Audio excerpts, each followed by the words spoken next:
Hey there, Dr. Francesca LeBlanc here, Doctor of Natural Medicine and founder of DrBusyMom.com. Today's all about sugar.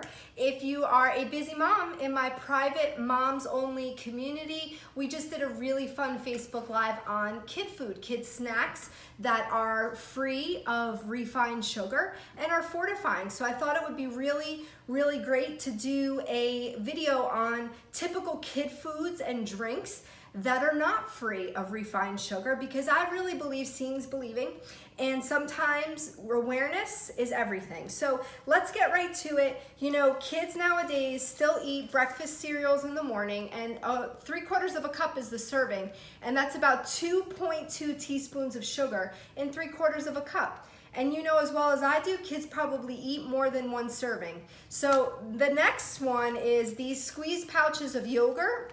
2.5 teaspoons of sugar right there in one squeeze pouch of yogurt. How about granola bars? Very popular kid snack. If they're not organic and they're from, your chain grocery store, heads up, 3 teaspoons of sugar.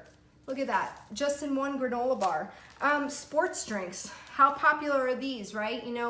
Nowadays you can't see a kid on a soccer field without these purple, orange, blue, lime green drinks. And in one 32-ounce bottle, it's 9 teaspoons of sugar. Kind of mind-blowing, right? How about in soda? I had to do it. One lemon lime soda is a whopping 20 teaspoons of sugar.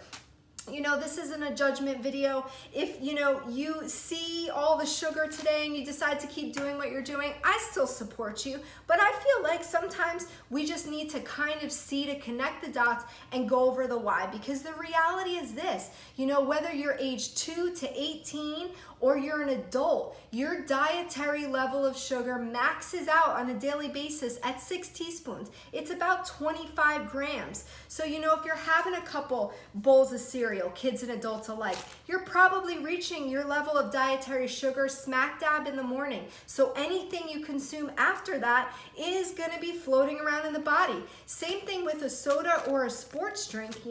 That extra sugar, where does it go? What does it do? I made a little chart because you know me, I love a good flow chart. The reality is this, you guys, it's creating inflammation in the body. You've got a bunch of added sugar circulating in the bloodstream. The first thing the body's gonna do is produce mucus as a protective mechanism.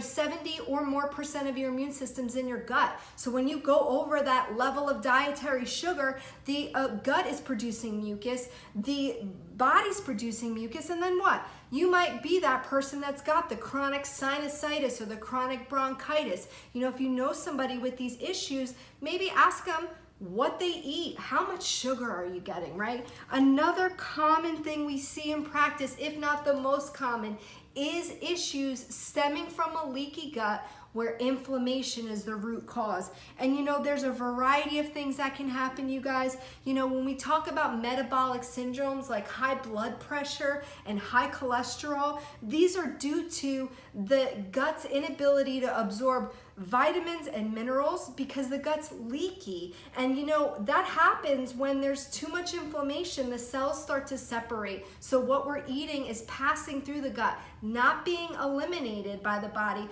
but passing through the gut and floating around the bloodstream and causing all kinds of problems. Another common thing we see, especially with the kiddos, is the learning issues, anxiety, depression, and sleep issues. And this comes from a leaky gut. If you didn't already know, digestive health, boom, determines mental health. So if you've got a kid that's struggling with some stuff, you might want to tighten up the gut. And if you need some help with that, I highly recommend you email me at info@DrBusyMom.com so that we can maybe discuss working together.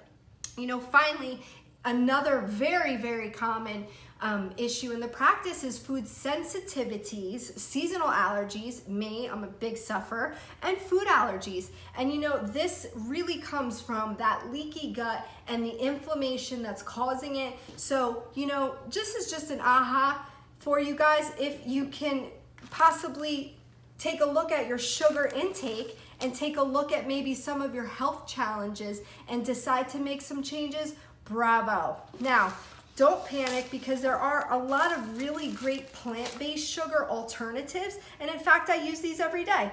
Maple syrup, organic of course, raw local honey, French toast, pancakes, you name it. I use these guys so that I can be free of refined sugar. In my coffee in the morning, I love stevia. I am a sucralose convert, if you will. That's the fake sugar in those pink and blue and yellow packets that you see at most coffee shops and restaurants.